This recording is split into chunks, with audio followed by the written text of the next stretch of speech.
ကျွန်တော်ရောက်ရှိနေရတာကျွန်တော်တို့ Insignian Square မှာဖြစ်ပါတယ် Insignian Square ဖြစ်ပါတယ်ခင်ဗျာ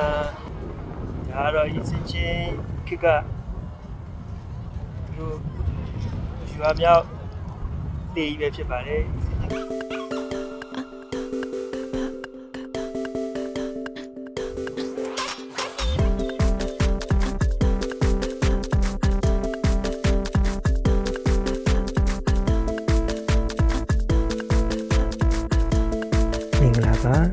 ဒီနေ့ကျွန်တော်ရောက်ရှိနေတဲ့ခရီးလေးကတော့ကိုရီးယားနိုင်ငံရောစုမြို့မှာရှိတဲ့ Insignian Square ပဲဖြစ်ပါတယ် Insignian Square ဟာရောစုမြို့ကျန်းနကွယ်မှာတည်ရှိပါတယ်ယခုလိုစနေတနင်္ဂနွေပြည့်ရက်တွေမှာအလဲအပတ်ပန်းဖြေသူဈေးဝယ်သူတွေနဲ့စီကားလေးရှိပါတယ်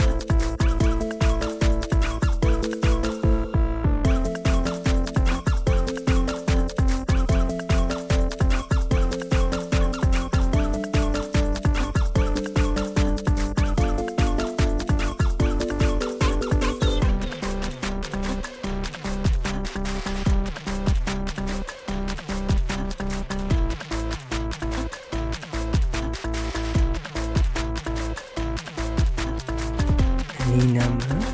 Discovery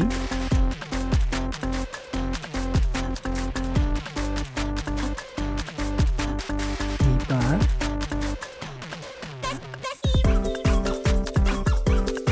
Anofe National Geographic Crocodile ဝေစားဆိုင်များနဲ့ဟာနာလန်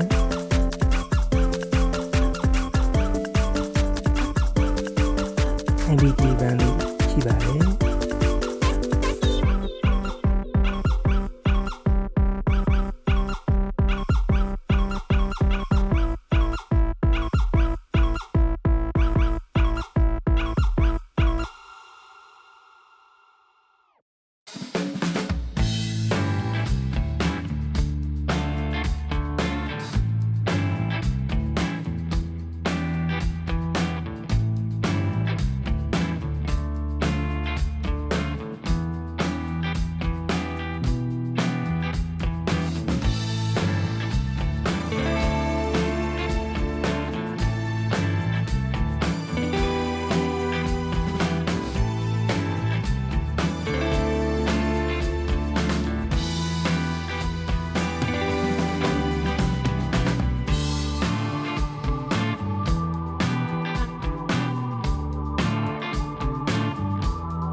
ရေတပ်ဘူကြီးဤဆွင်ချင်းကတော့16ရာစုခေတ်ကဂျပန်တွေနိုင်အောင်မတတ်နိုင်တဲ့ကိုရီးယားနိုင်ငံရဲ့ရေကောင်စစ်ဗိုလ်ချုပ်ကြီးပဲဖြစ်ပါတယ်။ကိုရီးယားဟာသူ့ရဲ့အရှေ့ဘက်မှာမိုင်180ကျော်လောက်ကဝေးကွာတဲ့ဂျပန်ရဲ့ပြည်ကျော်ခြင်းကိုဤဆွင်ချင်းရဲ့အားပြားများဒိတ်သမော့တဲ့နိုင်ယူခဲ့ပါတယ်။အဲဒီဖြစ်တဲ့ကြောင့်ရေတပ်စစ်ဗိုလ်ကြီးInsignianကိုဂုဏ်ပြုထားသော Insignian Square ပဲဖြစ်ပါတယ်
ဒီမြေပုံကတော့ဤဆွင်ချင်းခက်က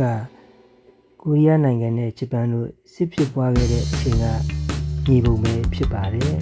။အနီရောင်မြင်းချောင်းလိုင်းလေးတွေကတော့ဂျပန်တို့ကျူးကျော်ရာဝင်ရောက်တဲ့လမ်းကြောင်းတွေပဲဖြစ်ပါတယ်။အပြာရောင်အဆက်ဆက်မြင်းချောင်းလေးတွေကတော့ဂျိုဆွင်ခေကိုရီးယားတို့ခုခံတာဝယ်တဲ့